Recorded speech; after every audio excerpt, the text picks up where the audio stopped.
What is going on, Duff Daddies and Duff Mamas? It is Thursday, September 30th. And once again, the U.S. has the Ryder Cup champions of the world, aka just between the U.S. and Europe, but of the world. What an event that we were able to see.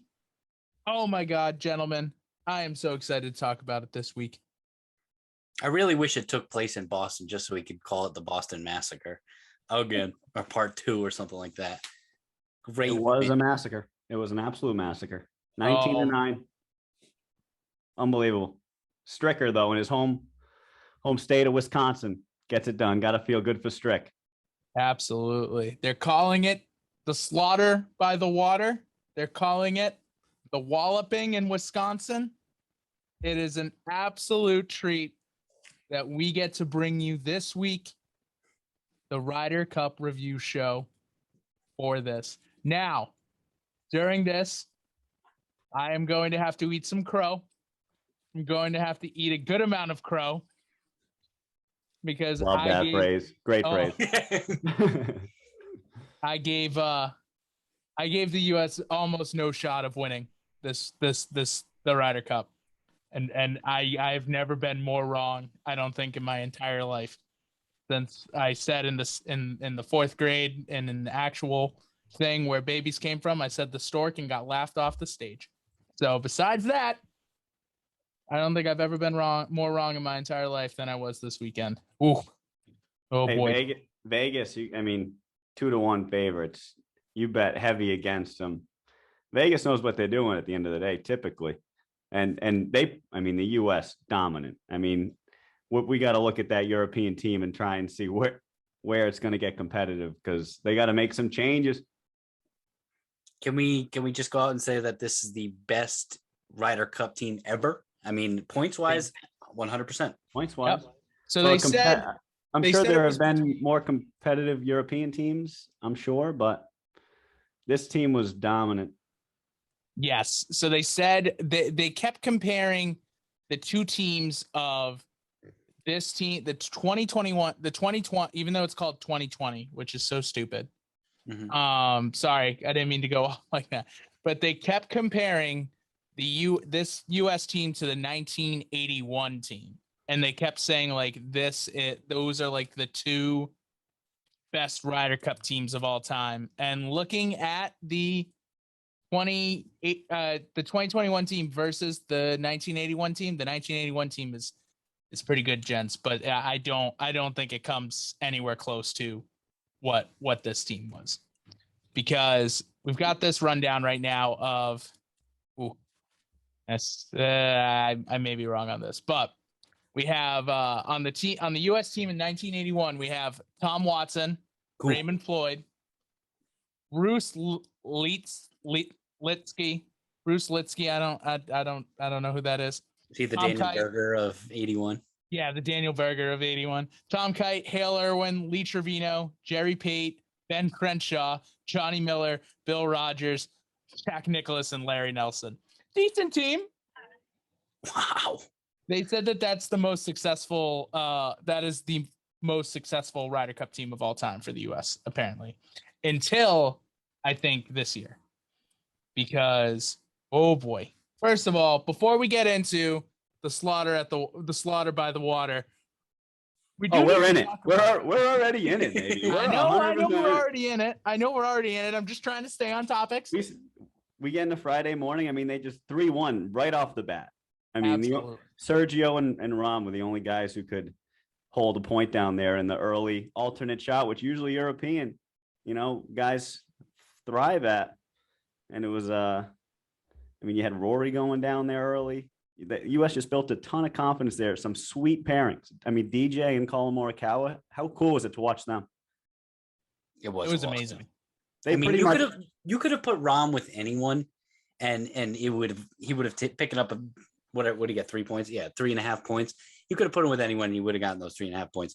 But it was cool that they put him with Sergio Garcia because he's such an emotional reactor of a person that every time, I don't know if it was on the second to last match. No, it was the final match of Saturday when him and Sergio were again paired together, and Rom was just lights out putting, and Sergio could do nothing but just look at him and go, I don't know, this kid's amazing. Yeah, it was awesome. Rom's putter is magic. It's what goes through his head and what he does over the ball there, and when he strikes it, like, it's incredible. That just must be he's on another level, like, obviously, but it's so wild to see that level, because his putting, he's making putts drop from 30 feet like regularly, and it looks like that is not easy. That is so freaking hard, and he does it time and time again. And they went down, Timmy. I think they went down in the Saturday morning foursomes. They went down 3-0, 1-2-3. Brooks, Koepka, and Berger Saturday morning, 3-0 against Rom and Garcia, and Rom and Garcia came back and won that. Just grit. But then it was insane. It's really tough to put down the number one player in the world, even when you're 3-0 up after 3 holes. It is very hard to close out a match. They said it on the broadcast. They said it is very hard to close out a Ryder Cup match, especially against the best player in the world, hands down. And that was a perfect example of it, Mike. Good call. I mean, yeah. And DJ and Morikawa, like, I can't wait to watch them in future Ryder Cups together. Those guys seem to enjoy, like, DJ, I know he had a miraculous week and nobody expected it, but, like, he loved Morikawa. Like, he played with Schauffele too, and he said, I love playing with Morikawa like 100 times. He said he loved playing with Schauffele like once, but it was, I love that duo. Like, just two steady Eddies, like, might have said 4 words to each other the whole friggin' 18 holes. But just, you knew it was there, the connection. They both complement each other well. DJ can drive ball. Morikawa is like the best iron player in the world. He's got a great short game, and DJ can putt. Man, you're absolutely right, Michael. Future duo to come. Let's keep them rolling. That's for sure. And you got to give Strick some credit, like, sitting Bryson. Like, we'll talk about Bryson. That guy he won my heart a little bit. He's still a dink, but he won my heart a little bit. But he sat him in the alternate shot. Like, that's smart. You know, obviously the data, I think everyone knew that, but to do that and to have that work, and then Bryson did well, and when he could play his own ball, I mean, that's just awesome. Awesome coaching there out of Strick. He was not afraid to sit anyone. And maybe that could have been Padraig's downfall. You know, it's tough to sit Rory McIlroy. It really is. I mean, it is tough to, and he did it. Yeah.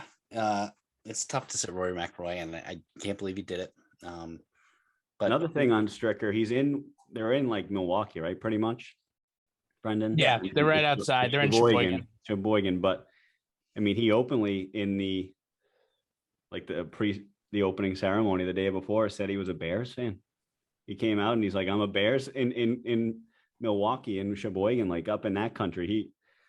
I mean, he was teary-eyed. He really took that role in that position there and made the most of it, and I'm glad it worked out for him. I mean, that he said it was his major, you know. He never won a major, but that was his. That's special stuff.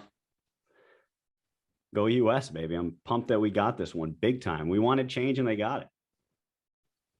Do we end with Stricker having the most total points ever on a Ryder Cup team, or do we say let's have a few more Ryder Cup captainships from Stricker? What do we say? Exactly. I don't know. It does get interesting because, you know, obviously there's a lot to unpack there, and we will unpack all of it. Mike went on his tear. I love when Mike goes on his tear because we have no idea where it's going, but oh my God, it's going. It went.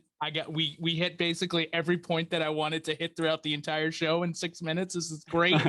but I do a lot agree. More points coming. Oh yeah. But I mean, we've seen it before. Davis Love III has been a captain twice. He should have won him. That was Corey. Sorry. He almost came. He's come close. One time he came very close to winning, and then the next time he did win in Hazeltine. There's been a lot of repeat Ryder Cup captains. I don't know if they ever do them back to back. I don't think that happens very often. They're saying Phil at Bethpage.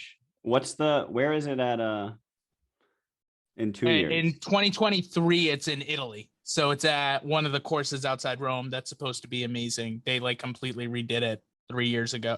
Once it won the Ryder Cup bid, they like completely redid it and everything. So it's supposed to be very good. It's at the Italian Open's being played there I think it's even this week actually, which is kind of crazy. Cool. But yeah, I think at least for the Ryder Cup like, Jim Furyk was captain in 2018. The U.S. did not do that well. Davis Love was in 2016. Both of those guys were vice captains this year. Shot in the dark. Fred Couples could come out of nowhere. He was a vice captain, for this team. I think in 2023 he could be the captain. It seemed like he was getting along great with everyone. Stricker's yep. You said he was never on a Ryder Cup team. He has never been on a Ryder Cup team, which is crazy. It's kind of crazy because you think about it, and I know Kenny Perry had an unbelievable Ryder Cup at it was in his home state of Kentucky, I believe. But like just the guys that have been on Ryder Cup teams, and Fred Couples wasn't like Kenny Perry, but he had an electric, like most memorable Ryder Cup he could ever have playing in his home state. Just he got it. But I forget what year it was. But Freddie Couples didn't get an opportunity. Good point. But I don't know why we didn't see it coming into last week about Steve Stricker's real Ryder Cup resume. I mean, he was on 3 or 4 Ryder Cup teams. Don't quote me on that. He's been the vice captain 2-3 times, and now he's the captain. I mean, he has an absolute Ryder Cup resume made for victory. He knows exactly what not to do. He knows what to do. He has a lot of different Ryder Cups to take what he likes and put it into his own team that he can construct. And he did just that. And I don't know why we didn't see it. In Stricker, we trust. I hope to see him yet again. That's for sure. Mike, you said 3-1 on the first day, right? First morning on the alternate shot. I mean, U.S. just pummeled them 3-1. Koepka Berger won. Cantlay Schauffele won. I mean, you got Westwood and Fitzpatrick played together a lot. McIlroy and Poulter couldn't buy a bucket. No. But and Friday afternoon they went 2-0-2. So just Europe couldn't buy a win on the first day. Didn't get one. Got a point, but just so just a little freeze frame. Humongous mea culpa on my part. Fred Couples has been on 5 Ryder Cup teams. Oh my gosh, Brandon! You do he say was not shit on the website. Shit runs out of your mouth, and you gotta fact check it. You have to. I had to Wikipedia it because he wasn't on the Ryder Cup website. It makes no sense to me. All right, that's good to know. Freddie Couples could be a Ryder Cup captain. Easy. Yep. Oh my God, I'm surprised he hasn't been one already. Were you guys surprised? 61. Were you guys surprised when Stricker changed up the teams when they went from Friday morning to Friday afternoon? Like I know you had to bring in some of the guys off the bench, but like he didn't keep Cantlay and Schauffele together. I was surprised by that, but it ended up working out well for him. Probably not as good as it could have been. It's tough with those. And it's tough, because if we're being honest, Scotty and Bryson probably should have won their match over Rahm and Hatton, but you can't count out John Rahm. But, I mean, he wanted to keep Justin Thomas in because Justin Thomas in 2018 was their best Ryder Cup player. He wasn't great this year. Wasn't great.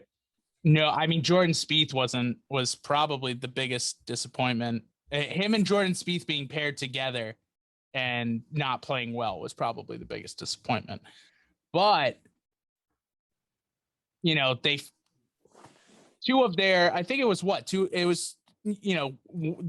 of their matches was against Rahm and Garcia. And then the other one that they played in foursomes, they won 2-up against Hovland and Wiesberger, though. Like, that's, yeah. Well, I mean, your question was, Mike. Your question was like, are you surprised that Stricker changed the lineups up or changed the teams up? And the answer for me would be absolutely not. Foursomes and four ball are completely different formats. I mean, just like what we said before, we are glad that he sat Bryson DeChambeau for the alternate shot, absolutely, because he would be a nightmare with that. But he had to put Bryson in for the full balls in the afternoon, and I do like his initial pairing with Bryson, even though it only tied. They put him with Scotty Scheffler, who everyone says is just the most easygoing guy. And they're friends too. They're both even better. Yeah, they're like not like close, but they're pretty close. And then for them to pick up a tie with Jon Rahm and Tyrrell Hatton, I mean, that's a win in and of itself. So that's a good move by. So the answer, yeah, definitely not surprised. And Steve Stricker knows what he's doing. It's two completely different formats, two completely styles of golf. Yeah, Steve Stricker knows what he's doing. And definitely Harris English and Tony Finau playing together. Can't believe they picked up that win again, especially against Shane Lowry, who was lights out. I mean, especially on the last 2 days. But they picked up a win. And they came in cold. That's nice. I mean, they came right in, Timmy, like you're saying, in the afternoon. I agree with you, Timmy. You're absolutely spot on there. I love it. I love it. Definitely different formats. And I was just thinking like the psyche, the mental, like it seemed like you have to be more of like a friend in alternate shot, I guess, like you can have two guys who know each other decently well, play with each other in four ball because you're playing your own ball and you're just trying to make the best score for you. So you can, but yeah, that's in Stricker we trust. Stricker we trust. No, it was. I mean, Stricker did a great job, but I feel bad for Harrington because, like, obviously Jon Rahm's his best player, but the guy who is like still pretty young and considered a good Ryder Cup player in Rory McIlroy just did not show up this week. Just didn't show up this week. 1-3. I don't know if you guys were able to watch that video after the Ryder Cup. He was kind of tearing up. He said how much he loved playing in the Ryder Cup. He was very, he wished he could have done better. He said like how great it was that kind of mentioned, how great it was how Jon Rahm played. He said like how happy he was that Shane Lowry was on the team because he was like, he's one of my best friends in the world. Like he's one of my best friends. So, you're able to look at all this stuff and it definitely does kind of come to mind right now that like this was 19-9. And this is one of the better teams that this is a good team that Europe put out. Like they don't really have anyone. Are they? In the hopper though. You know what I mean? Like let's look at it. Like it was a very experienced Ryder Cup team for Europe. Yeah. Yeah, but they're old. On the back nine. Yeah. So I mean, you got a couple guys in there that are even Tyrrell Hatton, who's young. He didn't play well this week. He basically gave JT one of his 2 wins. Yeah. So you just got to look at like the statistics here too. It's just crazy. It's just the U.S. average age 29. The U.S. average world rank is 9th. So they had 12 players on their team and their average world rank was 9th overall. Like that's insane. Like if you put them all together, divided by 12, you get 9. Let's not forget though, the Ryder Cup, it's 2 years away and it's in Europe next. Yeah. I mean, golf, it really is funny how when you peak and how you get better. And I think there's going to be guys, Brendan, I'm sure you got your eyes on a couple of young studs over in Europe, the Hogard brothers. I know we'll talk about them. I do. I mean, Hovland, he's there. Like Rory, It was going back to the interview. Like it was awesome to see. I mean, it was just they got walloped, and he's still. And you heard about him like join, I think, the U.S. party afterwards, and like they all appreciated the event so greatly. Like, and that trumped any win-loss, any outcome. Like they were all so bought in, even when the final putt was made or missed, like the final hole by the final group. Like, it's just so cool to see these guys go over there and drop all the beef and the drama. And I mean, you've heard, I think we love listening to other podcasts. So many things that you guys say other people have talked about, and it's awesome to just take it all in. But like, what were we just talking about? Like Rory's interview, or yeah, Rory's interview. And what I was saying is just no, like, but yeah. Oh, sorry, Mikey. Go ahead. No, I had a bunch of thoughts on it. I mean, hopefully it sparks a little fire. I mean, Rory, was emotional, and it's just so cool to see. And hopefully it sparks a little fire. And I think, you've heard that Rom and Sergio like have had feuds, like even though they're from Spain, like they haven't always been on the best of terms. Like, and those two guys come together for this event, like obviously put aside their differences. I mean, you see Brooks and Koepka hugging all weekend. And I mean, I thought Bryson was a little bit more himself, and it's kind of cool to see he's just a child, pretty much. Bryson, he's just a child, but and he doesn't know how to handle certain situations. But like Brooks, I feel like a little bit of it is fake and not like genuine. But it was good to see him again come together and just bring in enjoy and appreciate the event. Like DJ, outspoken afterwards. Like all these guys, just the Ryder Cup is so sweet. And I think it's going to stay competitive. You can't think that Europe's not going to get some young talent in there, and people are golfing over there and they're going to get good. And when that pressure's on in Europe and you get some Europe fans over there, it was all US fans, like no Europe people. Come on. But we talked about DJ and how his record in the Ryder Cup has not been great. Has not been great. 1-3 all time. He goes 2-0. And then, so this could be a little preview of what Rory's going to do. I mean, he's just a little downtrodden of a year. I mean, he's got the home court advantage next year. I got a feeling Rory's going to put up some big numbers next year. Him being so emotional, feeling like he didn't leave it all on the court. Speaking of everyone having a good time, I just got to go back to this. I loved watching Sergio Garcia and how happy he looked. He was just, I've never seen him like that. Usually he's in the zone or he's angry or he's just, I liked watching him. He was just so friendly with everyone. He realizes maybe this is his last Ryder Cup. He was just having a good time. And the last thing I got on the old timers were on the final day for Europe, 3 guys got a victory for Europe. The only 3 points that Europe had, only 3 solid points. Rory McIlroy, love seeing that victory. Put it to him. Ian Poulter had a victory, of course, keeps his perfect record in singles. And the last one is our boy, our man. He's a man, Lee Westwood. My God. And so it is so. You're so right, Timmy. It's so funny to see that those are the 3 guys that won in singles on Sunday. It's pretty cool. I mean, besides Rory, it could be their last Ryder Cup.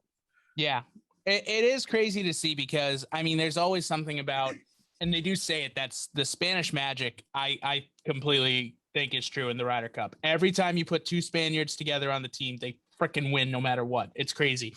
Goes back to the Seve Ballesteros and Jose Maria Olazabal days. Then when Seve stopped playing, freaking Sergio took up his mantle and started playing with Jose, and they started going off like crazy. And now it's John Rahm and Sergio. Like every time, it doesn't matter. You put 2 Spaniards in the team and they play together, they freaking win every time. It's insane. It's fun. I totally agree with you there, Timmy. Like Sergio is just happy when it's just someone else who has a lispy Spanish accent just is hitting the ball with him. Like it's hilarious. Yeah. But I do think going back to that point that you were also talking about, Tim, like this Ryder Cup team, the European Ryder Cup team is old. The European Ryder Cup team has an average age of 36 years. Their average world rank is 31st. So there's obviously a huge, there's 7-year difference in average age between the US and Europe and a 22 rank difference. So that's huge. Lee Westwood, this was his last Ryder Cup. He's probably going to be the Ryder Cup captain in 2023 if we're being honest. I don't know if they have anyone else lined up, maybe like Colin Montgomery or something like that, but I think it'll probably be Lee Westwood. Especially since in the past, like you've seen the both sides, the captains are younger. Like Jim Furyk, I think just turned 50 when he was the Ryder Cup captain. This Steve Stricker's 52. Padraig Harrington just turned 50 this year. Padraig will go again. Padraig will go again. Oh, yeah, and give it a couple years. But you see it, it's just with these, Lee Westwood's 48. He's going to be 50. He'll probably be the Ryder Cup. Like I said, he'll probably be the Ryder Cup captain in 2023. There's already mumblings about it. Ian Poulter's 44, 45. This is he will not automatically qualify again for a Ryder Cup, I don't think. And he was a captain's pick this year. Sergio, who has the most Ryder Cup points of all time. Think about that. He is the most Ryder Cup points of all time. Lee Westwood, by the way, is up there with, he's in like fourth, which is insane. He's 41. He may have maybe two left in him, like legitimately. They really got to look at, Paul Casey's another guy. Paul Casey's 42.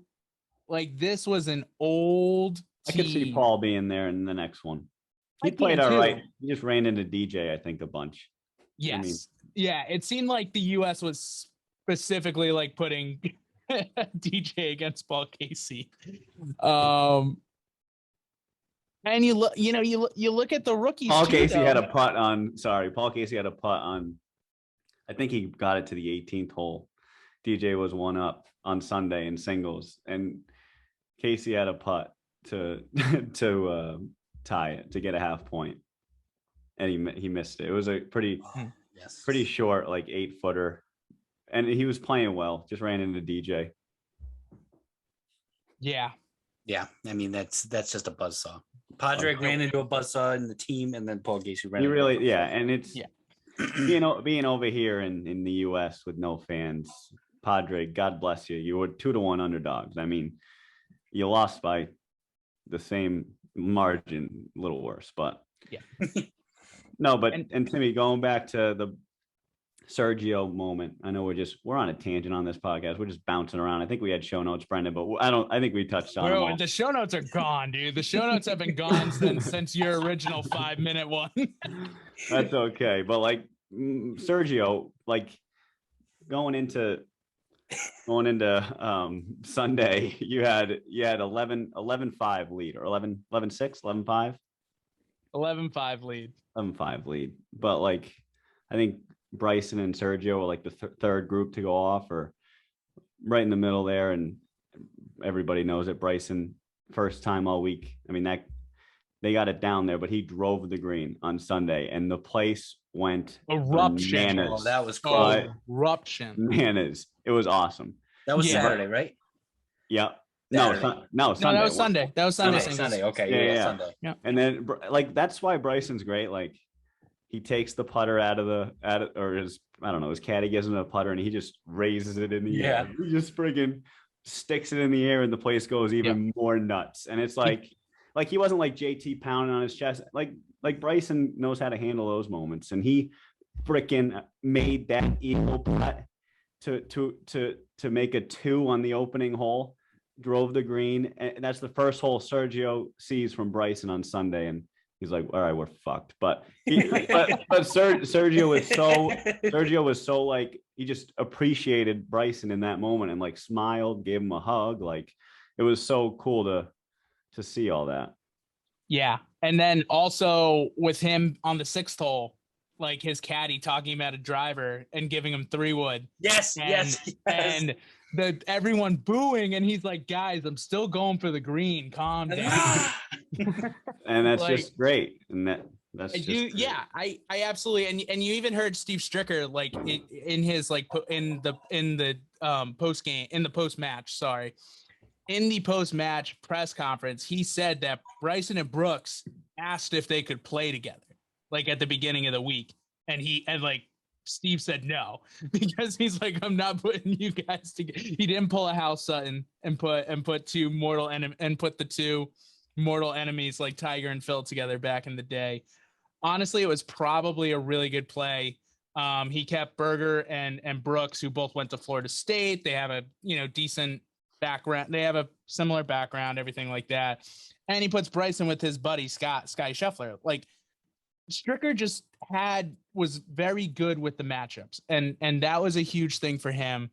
And it showed that, like, it showed that Stricker did well, but I also think like Bryson was finally able to handle it, because it wasn't like people weren't like, oh, Bryson right now. They were like, yes, like, we like this, like, you know what I mean? Like, Bryson laying down the putter after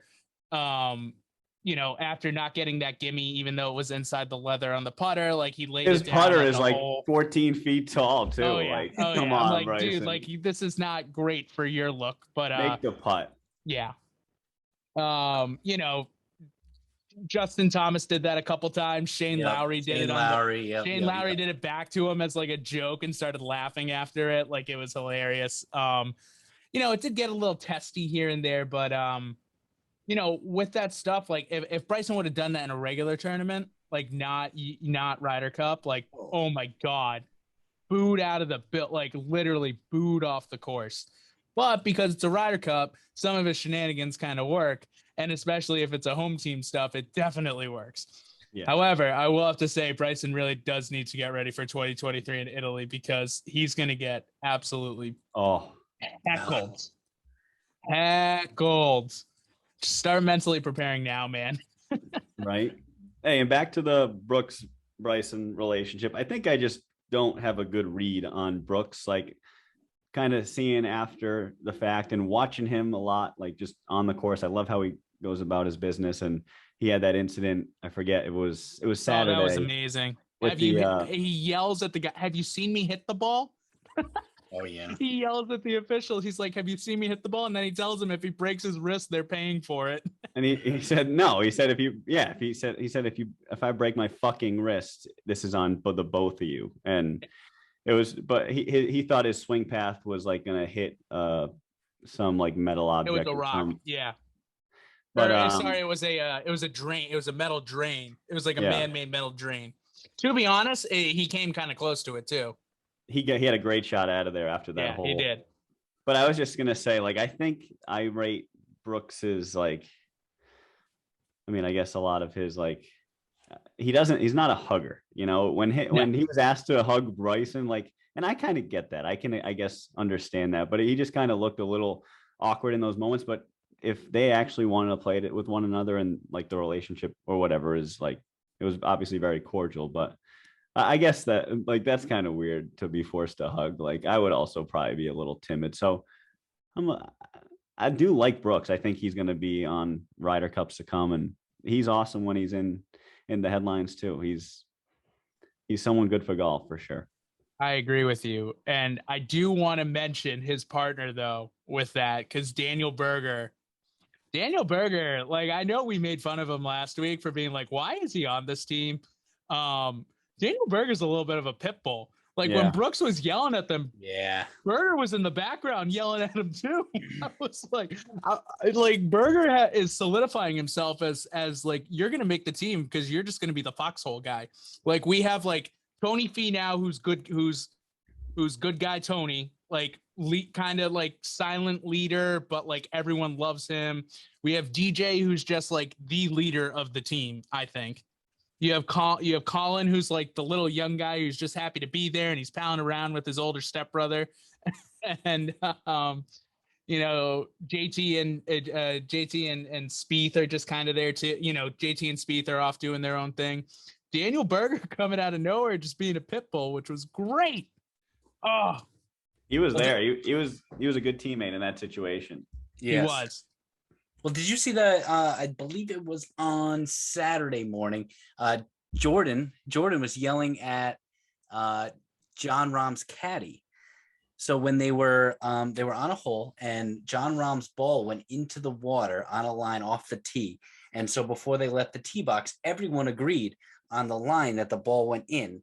And so they went to, it was a par 5. And so they went to the spot where they agreed upon, but John Rahm's caddy tried to move the ball a little bit over and a little bit further up. So John Rahm had a chance to hit the green in 2 to try to make a par on the par 5 or even a birdie because he would be hitting 3 from the fairway. But Jordan said no. Like it was. I've never seen a caddy and a player get into it. But it was just it's all in good competition. That the caddy is trying to do what's best for his player and advocate for his player, and Jordan's saying no, this is what we're doing. But it was interesting. And like Brendan said, it got a little testy, and that was just a little example of that. But after that, it's just all golf. After that, all business. Oh yeah, I love that. I didn't know that. Yeah, that did happen. I can totally see Spieth speaking up. He doesn't have a care in the world. And that caddy's like, damn it, he got me. Oh man. But kind of going back to Berger too, just talking about the rookies. So I think that was and me eating a little bit of crow, me eating crow. I went in thinking that the US was going to struggle because of the amount of rookies that they had. They had 6 rookies coming in. One was Harris English, who actually did kind of struggle, if we're being honest. He went 1 and 2. But everyone else on here put up an absolute show. We have start off. I mean, Colin Morikawa. We have to start off with Colin Morikawa as the rookie, as the first rookie, because 3-0-1, playing with DJ, playing with the dad of the group, playing with the guy who's, an absolute when he can play, he's the number 1 player in the world. When he's on his game, he's the number 1 player in the world. And you have Colin Morikawa, who's looking exactly like him. If you're on your game, you could be the number 1 player in the world, like easily, hands down. Those two playing alt shot together, it seemed like whenever DJ got in trouble, Colin was able to get him out. Whenever Colin got DJ into trouble, DJ was able to get him out. What a perfect combo that was. And he was able to secure the half point against Victor Hovland. So that was a nice little young stud on young stud action on Sunday. But Morikawa with a great week. How about Patty Ice? Patty Ice was not very Patty Ice this weekend. Patty Ice was out there getting the crowd going. New nickname. Not wearing his Titleist hat. No hat. I loved it. I loved him not wearing a hat. No hat, Pat. Like, Titleist is screwed. They are absolutely screwed because Cantley's going to start not wearing hats on the golf course. No, his dermatologist, his fashion designer, they're all going to tell him to wear the hat. Oh, my God.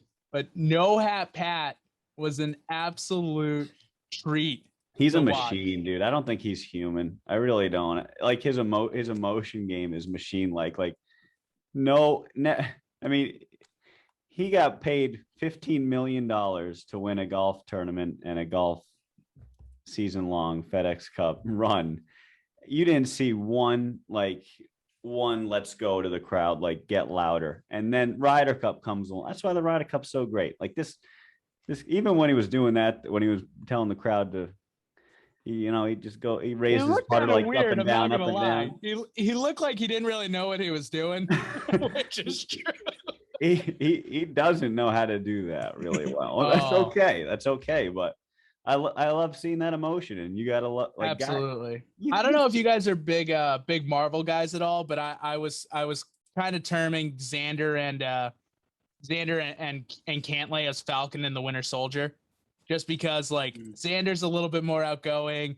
Xander is like the guy who, not really like everyone thought was going to be good, but everyone was like, oh, Xander, this is probably made for Xander. I think he'd be good in it. And then, you just have Patrick Cantlay there, who's usually the most stoic human being in the world, just like friggin' Bucky from Captain America and the Winter Soldier.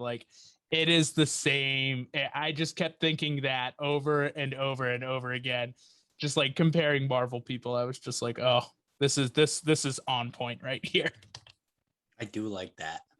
And DJ is Captain America now, because I think Patrick Reed has officially lost that after DJ going 5-0. We won't see Reed again. Bold Bold statement. We won't see Patrick Reed on another Ryder Cup team. Unless he automatically unless he automatically qualifies. The issue is that Jordan Spieth and Justin Thomas do not play well together. And Jordan Spieth plays very, very well in alt shot and 4-ball with Patrick Reed, even though they don't like each other. Very strange. Very strange. Yeah, I don't see Spieth and Thomas getting too many more shots at it. I don't know. Depends I don't think where their game's at, but they weren't great together. They weren't, but they were great when they were paired up with other people, which was weird. Just like, I guess it's one of those things where it's just like sometimes if you're too close, it could hurt you. But Cantlay and Morikawa I thought were great. I mean, yeah, Cantlay and Xander I thought were great. Scotty Scheffler coming out of nowhere and beating Jon Rahm on Sunday. An amazing day for him. Oh, that was a tall task Stricker put him with, and boy, did he come through. What was it? 4 holes in a row? I said in our group text, I was like, no, just put a rookie against Jon Rahm because you're losing that one. So like concentrate on the other ones. You're gonna lose against Jon Rahm. Put him up against whoever.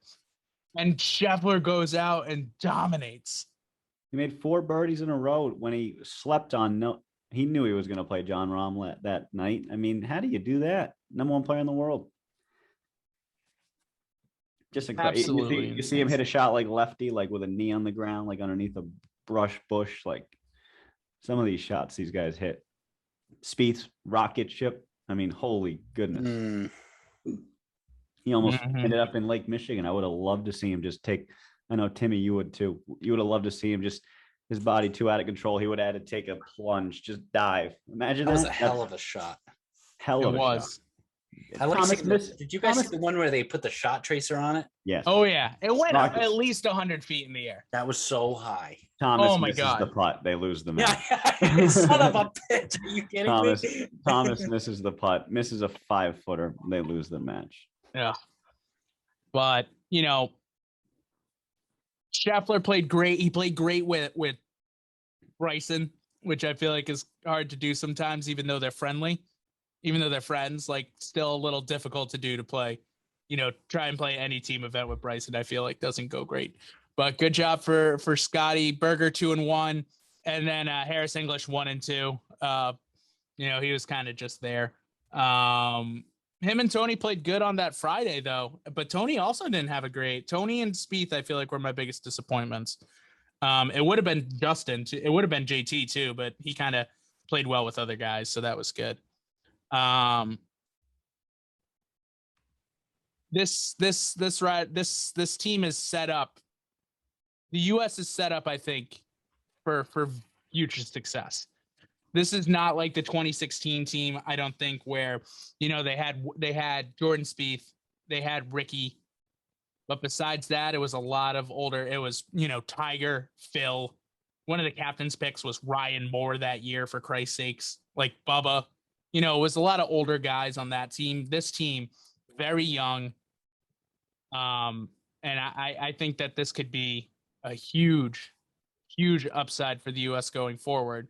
Because I know we're going to bring it back. But with this Ryder Cup team, with the European Ryder Cup team being older, average age of 36, and there's really not as many good young European players as I thought there were going to be, if we're being completely honest. How old's Hatton? Hatton's 28. 28, okay. Fitzpatrick's 28, but he went 0-3. He's 0-5 career in the Ryder Cup. Never even tied. Never's made a point. Oh, I thought he won with Shane Lowry. No, that was Hatton with Shane Lowry. That's what I meant, Hatton. I was talking about Fitzpatrick. No, Hatton. Yeah, so Hatton won. That was Hatton's. Yeah, Hatton didn't have a good Ryder Cup, though. Besides that. And it's tough because no one really had a great Ryder Cup because they only have 9 points. So all of them really had losing records. Yeah. Shane was, Jon Rahm obviously was the best. Jon Rahm and Sergio were obviously the best. Right. But, like we said before, like who is going to come in and be. Haven't even said Tommy Fleetwood's name yet on this podcast. He was just there. He was there. Nothing. Literally. Like he needed Frankie. He should have just had Frank. He should have paid for Frankie Molinari to come over and just walk next to him the entire time. Like, just had him as a friends and family little thing. Just gave him that tote. But I mean, like, I don't see Bernd Wiesberger being a perennial Ryder Cup guy. He's 27. Shane Lowry's 34 and was a rookie, so he's older. He just never fully tapped into his potential until the past 2 or 3 years. Hovland, I'll give them. Hovland, 24, going to be a freaking stud. But besides that, the guys who I looked up afterwards who are in, close to the top 100, Victor Perez from France, 28. He's 52nd in the world. Big Bob McIntyre, he's going to be on those teams coming up in the future, I think. 54th, Guido Migliozzi. He's just going to be on the team because he's Italian, but he's 24 and young, and he's 67th. Thomas Detry, the Højgaard twins, Rasmus 87th, Nikolai 156. Like, maybe they'll make a good play. I don't see a lot of guys coming in and taking over from, Poulter and Westwood and Sergio and all these guys. I don't see it yet.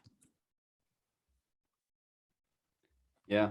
I mean, I also listened to the Shotgun Start, great podcast. Little Shotgun Smart. They do a good job.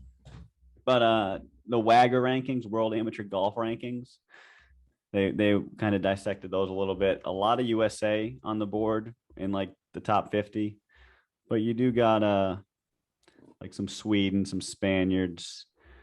They were talking about how there's like a lot of English on the current Ryder Cup team, and how you'll probably hopefully see it, I don't know, expand to larger parts of Europe. And I mean, I don't know, the Højgaards are from Denmark, right? Yep, they're Danish. Good players. Very good players. And, they did name a couple other guys, but like Alex Noren would be like a 40-year-old Ryder Cup rookie. You know what I mean? Like, that's like Ryan Moore. I mean, Ryan Moore was even younger at that point too, but it's just like, what is he doing there? I like that Guido Migliozzi pick, Brendan. He's going to be there no matter what. I could see Francesco Molinari if he's no matter what. Holy goodness. Ryder Cup? In Italy next year. They're going to be in Italy in 2023. So they're going to need one Italian guy. It's either going to be him or Molinari. Molinari. I mean, I don't think, he's been bad. His brother, dude. Molinari's brother. Right. Eduardo, he's been even worse. Just to say Migliozzi is on a Ryder Cup team no matter what. I mean, I think Migliozzi is an like, you can basically book that for as long as he gets better, as long as he continues the upward trend.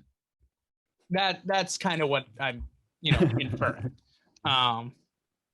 2 years is a long time. It is a long time. I will give you that, but I'm just looking at it and I'm like, the biggest thing is that these guys are all going to basically play next year in the U.S. will play in the President's Cup next year too.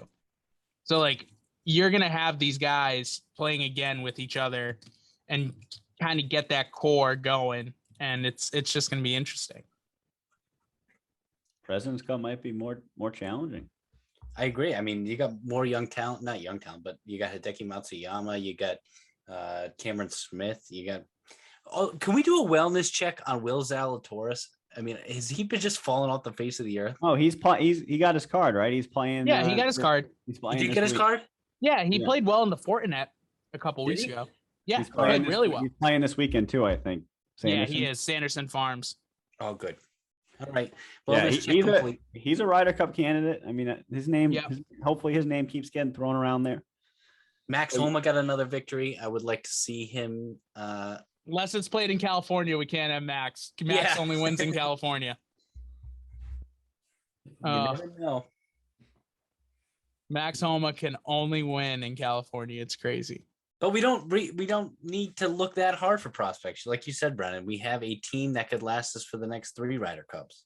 The only one that will be phased out is DJ when he probably hits 40 in his 40s. But Phil played until he was 48 on the Ryder Cup, and people were shocked he didn't play this year. You know how we know that this team is we're comfortable with this team. We have not mentioned once a comeback of Tiger Woods. No. Which is very strange. Oh, he'll be there.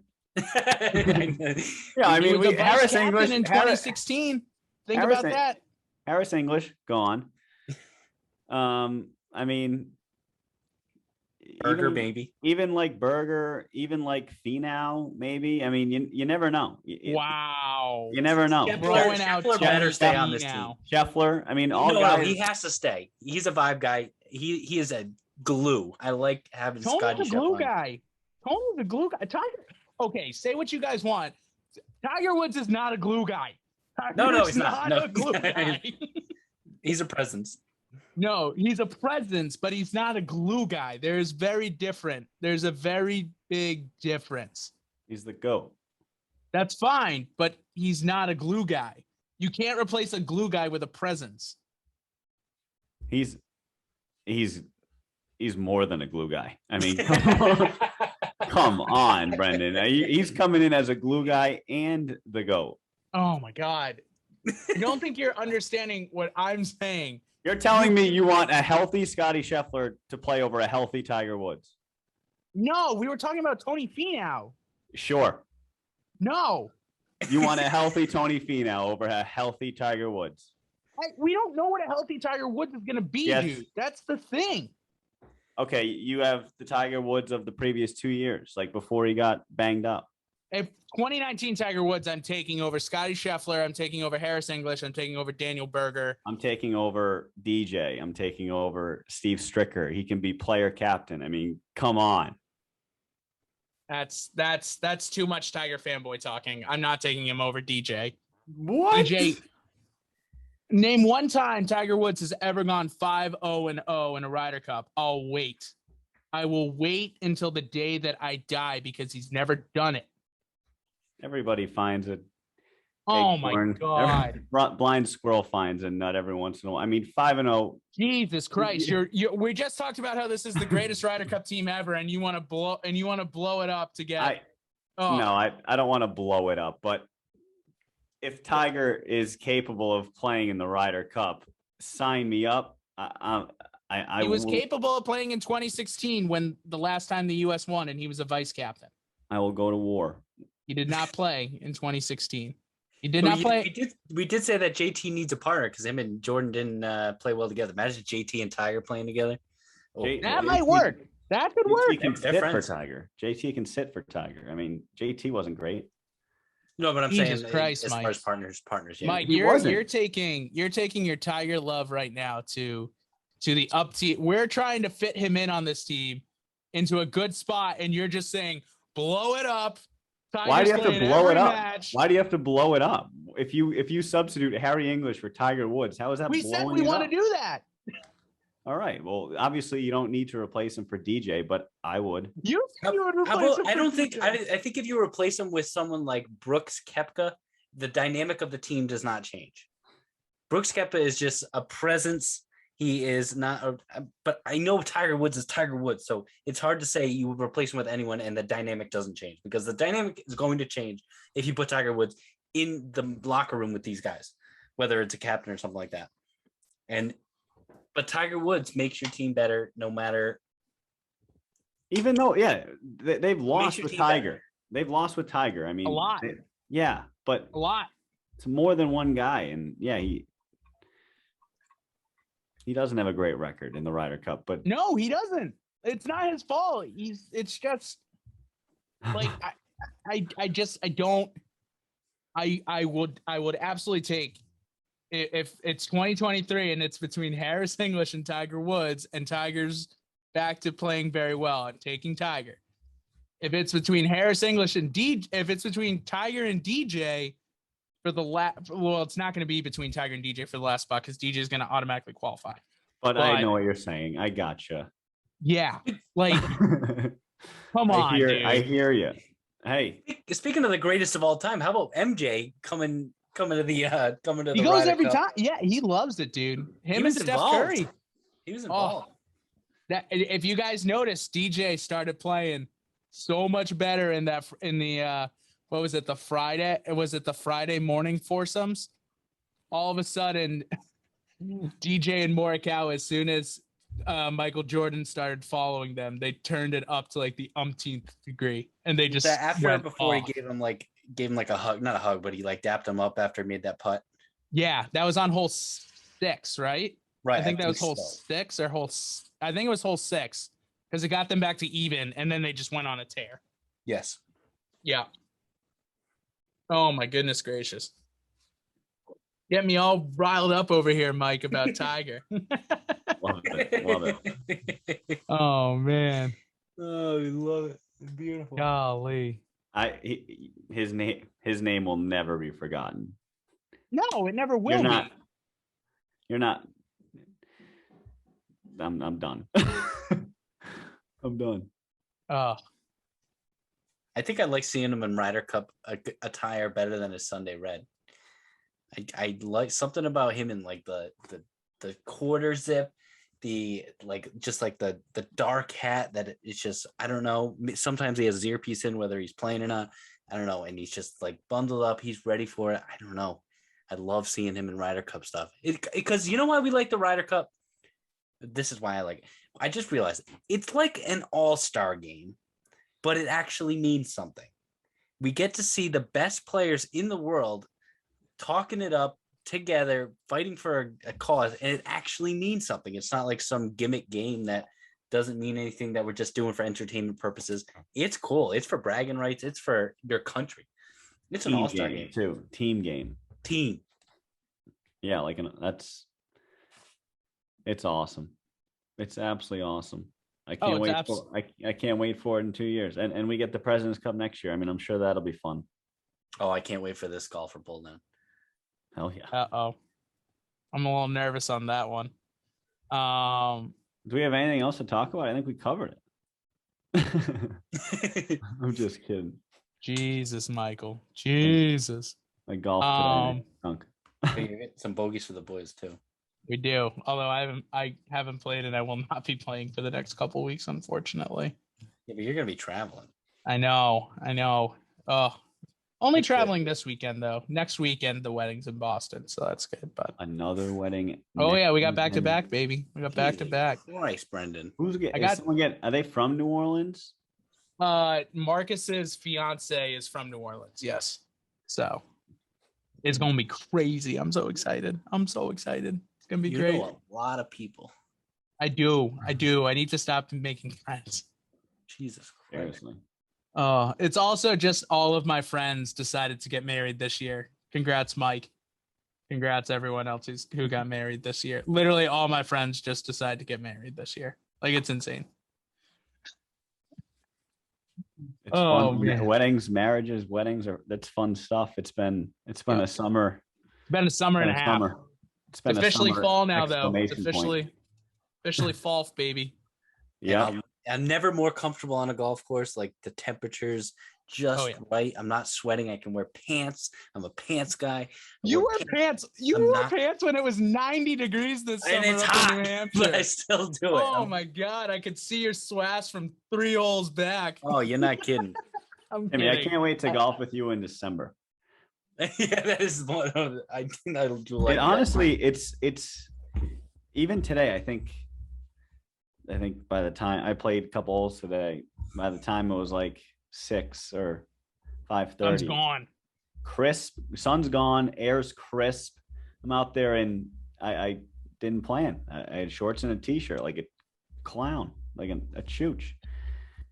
Hey, that is a term of endearment on this podcast. That is not according to my girlfriend.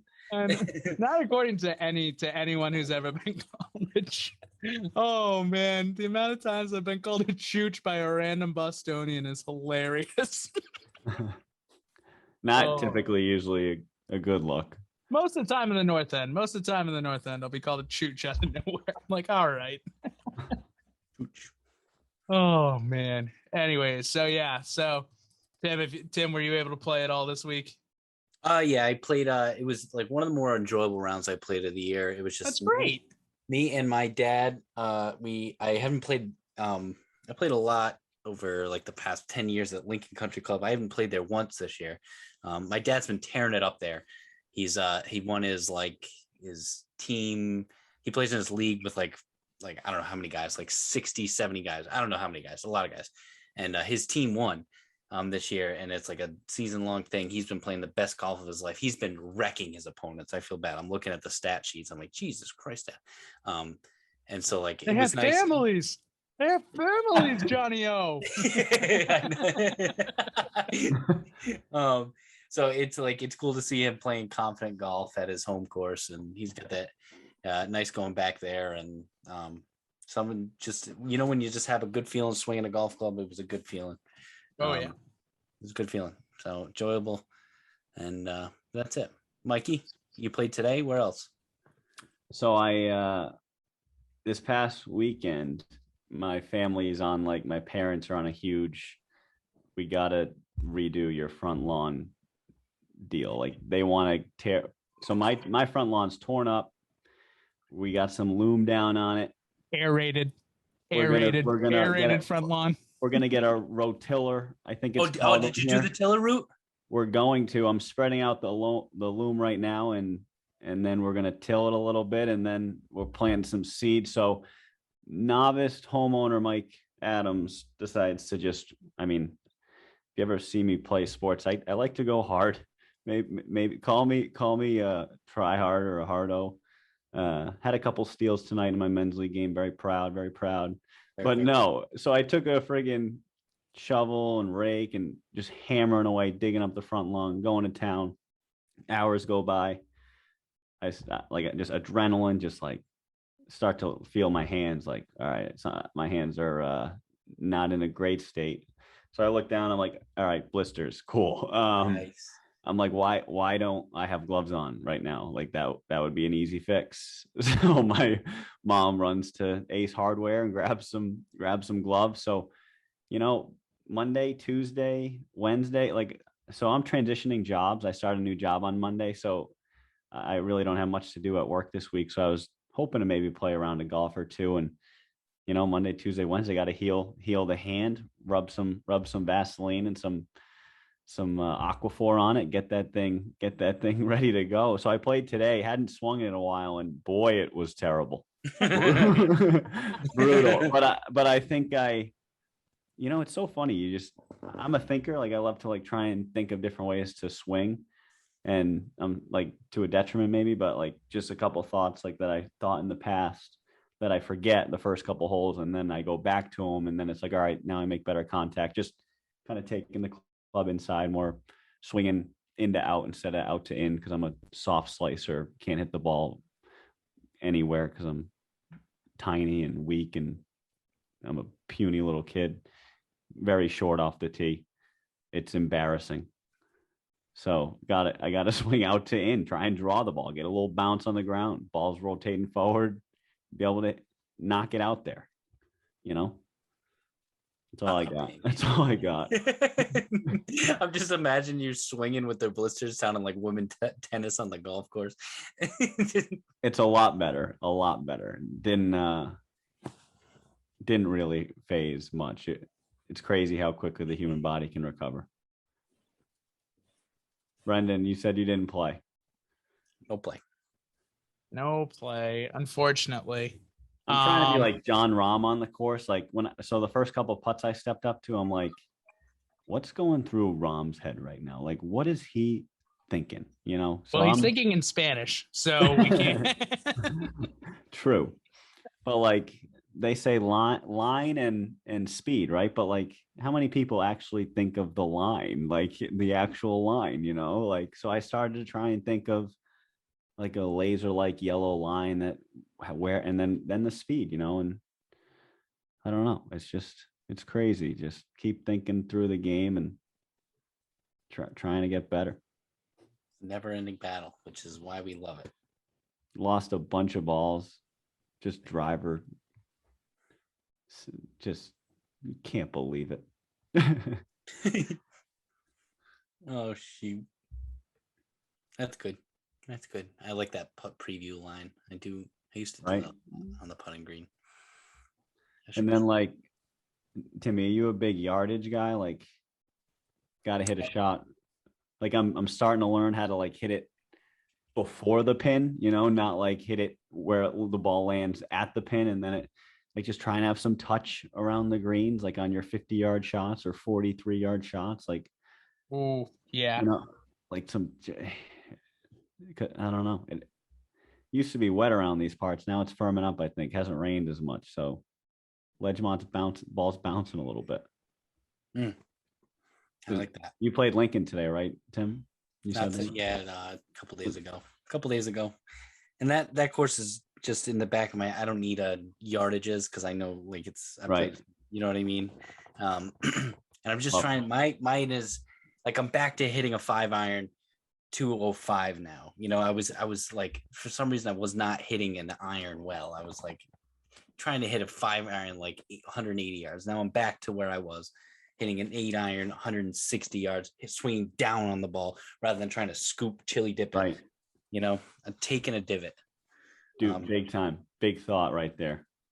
I've had that thought lately a lot. And just hopefully people are taking notes. Get your pens. I got my pen right here. I just wrote something down because I can't believe I forgot this. So I played Stony Lee the other day with my friend Andy Carl and Ryan Henry. I haven't played Stony Lee. Again, golf course that $18 for 18 holes back in the day. Unbelievable. We used to play a bunch. We used to walk through the industrial park and sled there in the wintertime. I mean, this golf course is our home. Haven't played it a lot because it's night putt. I don't know. Zero irrigation too. So this year it was pretty rainy during the summer up here. So it was like the most beautiful it's ever been. Really? All courses were. Even Heather Hill, like all courses. Heather Hill was green. This other place that we're talking about is usually brown by May. Like you're basically playing on green. Everything basically green. Playing on dust in June, July, and August, and all the places this year were just green, lush and green. Dust with goose poop and green with goose poop. Yeah, exactly. Bring your water boots because you're walking through this summer. You're walking through wet geese shit, wet marsh. It's just wet. But to go back to Stony, all right, I'm playing pretty well. I mean, I made 2 birdies on the front, which is awesome. I think I made another birdie on the back. I'm not sure. Playing all right, spraying the ball, recovering well, yada yada. I mean, it's not a hard golf course. I expect to break 80. It would be the first time this year I did it, but that I always go out trying to break 80. So get to the 18th tee. I'm 7 over. Par there is a 70. It's a par 3. It's like 210. Played the whole.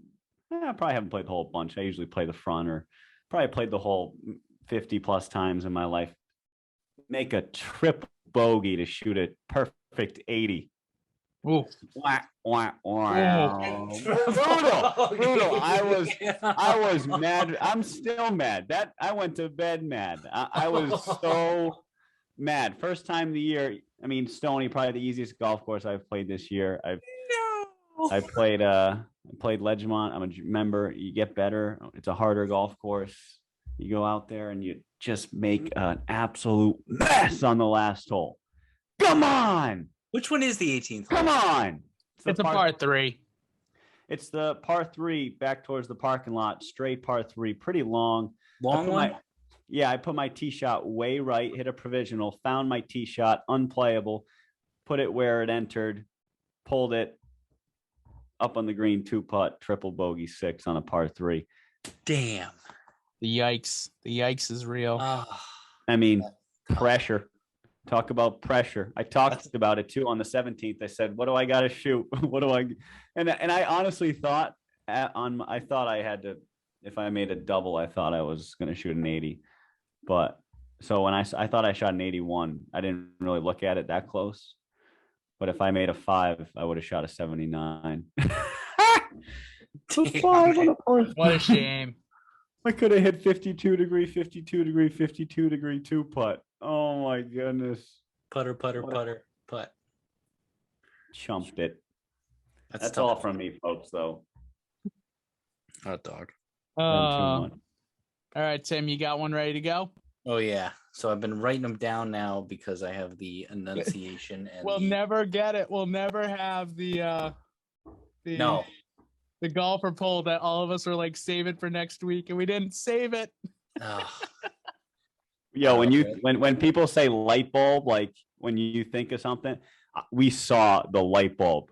Timmy was so excited about his golfer poll. He thought of it on the fly during a podcast. We literally saw the light bulb above his head. It was such a good idea. He said, we'll do it next week. He forgot it. He doesn't know what it was, what the golfer poll question was. We have no idea what it is. We have no idea. And he's listened back to the episode like 3 times too. That's a good idea, Mike. I didn't even think I could go back and watch it. Maybe there'd be some clues or something. Yeah, because you were literally, when you thought, you're like, oh, you threw your hands up in the air. So you thought of something nice. I remember I saw the light bulb pop up above your head. All right, I got to go back and watch. All right. So our golfer poll this week, wrote it down and wrote it word for word. So because I have the enunciation and the word cadence of a water buffalo. Here we go. As a fanatic of golf, rank your top 3 from third to first of dream golf events and venues, if not played at the same place each year, that you would want to attend in your lifetime. So your dream events and the venues that you would like them played at for you to attend, just to be a spectator or watch, things like that. And if you want me to go first to give you my 3, just to give you ideas. I'll go. Okay. Tim. Yeah, you guys go. I went first last week. You guys go. Timmy, you thought about this. You have to go last. Yeah. All right. You can't give us ideas. Okay, go. I'm going to stay true here. My first. We start at 3. Ooh. He's writing it down. I mean, 3 is the Masters. 3 is like it's the 2019 Masters. No. I'm saying like no, not one that already happened. I'm saying one that's going to be in the future. I know. Right. It's the next Masters that Tiger's healthy for. But no, I want to go to a Masters. I mean, it could be next year. So is that your third or your first? My third. Okay, your third. Okay. Yeah, the Masters, let's call it 2025. Give Tiger a shot. All right. I don't know where I'm going to be. I'll probably be in Rumford, Rhode Island. Who knows? But, I was watching Brendan's face on that one. Number 2 is the Open at the Country Club, which is possible. The U.S. Open? The U.S. Open? The U.S. Open. I'm sorry. Okay. I'm sorry. But our U.S. Open, the U.S. Open at Brookline Country Club, which it comes to Brookline in 2022. Yeah, we'll be there in 9 months. We'll be there. We got to get tickets. We just got to chop off this arm.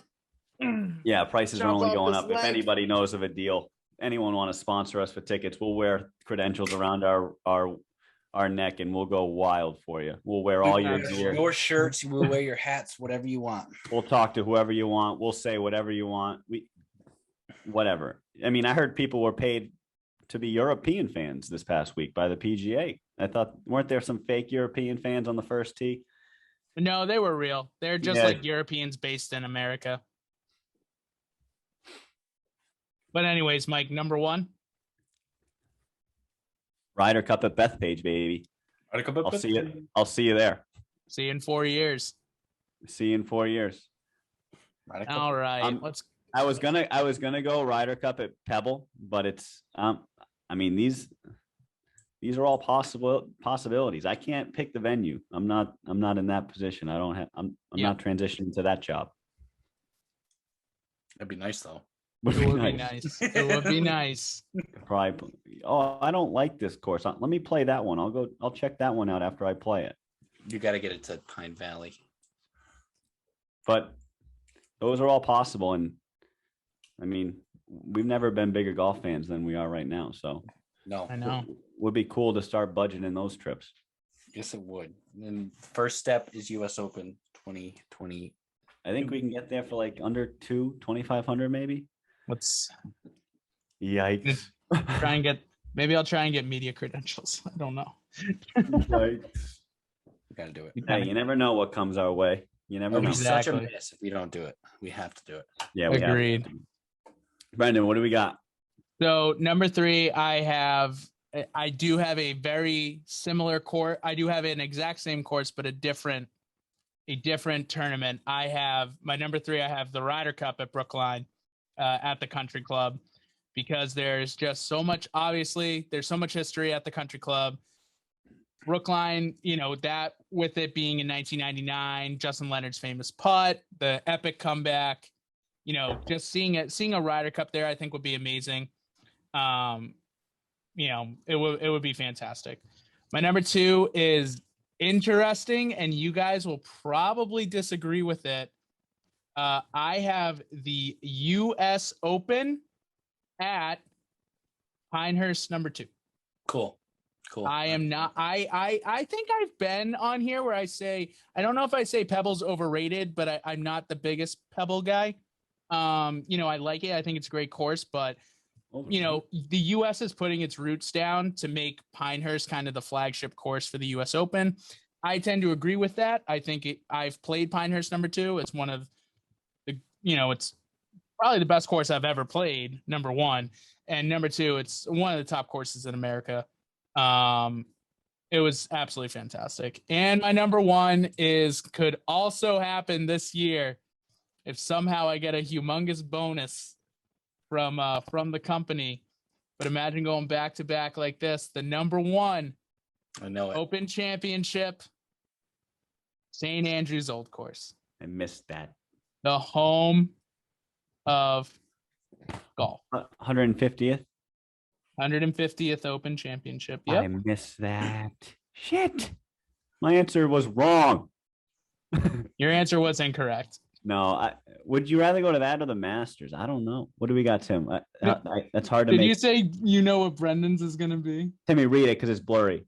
Oh, Yeah. I'm just showing you mine because What is it? so it's funny because all of them you guys have in your list. Number 3 for me, British Open St. Andrews. Mm-hmm. Damn it. British Open St. Andrews. Number 2, Ryder Cup. Anywhere on U.S. soil, preferably Pebble. Mike said Pebble. But I thought about it as we were talking about it in the very beginning. Maybe like take it to Paynes Valley or something like that. With that, that would be kind of cool. Yeah. Play all 19. I mean, it's going to be incredibly hard to beat the layout just because of what Whistling Straits is, which is literally just natural amphitheaters on all the par 3s with it being down. Like, it's going to be very, very hard to beat this Ryder Cup just as a course wise. But I would agree with that. Paynes Valley is very similar to that too, where it's kind of in, it's built into an area that could be done. True. Or that course they played with Aaron Rodgers and Tom Brady. That was kind of cool. With that was like in the middle of Montana. Yeah, that like down. Yeah, that was cool. But anyway, and then number 1, Masters. I would like to go to Augusta National. Don't care who the winner is. Got to get there. I would like to go walk Amen Corner. I don't know. Knowing our luck, it would be a Danny Willett special again. Yeah, I know. Just be like, who? I don't know. Do you have to wear shoes when you're there? Golf shoes? No, I think you can wear sneakers. Why, you want to go barefoot, Timmy? Barefoot. I thought that. Oh. Yeah, no, you got to wear shoes, bud. They're coming off at some point. Oh, God. I got to feel the cool of the grass. Absolutely. Like when you wear sandals and then when sit down on the grass and just take it all in. I bet you they make you wear like sneakers or something like that. Like they may make you wear closed-toed shoes. Like no one can feel these with your feet. Just wear Crocs, dude. It's the same thing. It is a closed-toed shoe. True. Just wear those Crocs, baby. Oh, man. Anyways, boys, what an episode.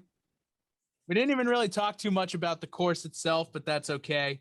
I hope you guys thought that my what I said about it last week.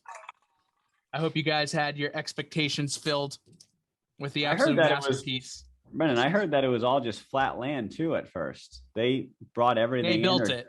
Yeah, they built it out of it. Yeah. It's unbelievable. Yeah. Used to be friggin' I mean, not cornfields. It used to be like cow pastures, man. And they made a golf course out of it. Oh, what a place. I like What a that first place. hole. I like that first hole. Drivable. Yeah. Love to play there one day. That's a dream right there. They got a couple nice courses up. It's like there, Aaron Hills. There's a couple other like really, really good courses right in that like outside Milwaukee area that I would love to play. Cool. But anyways, all right, lads. Great show as always.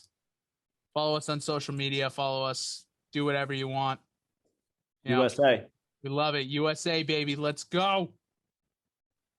Play better. Play better. Boom.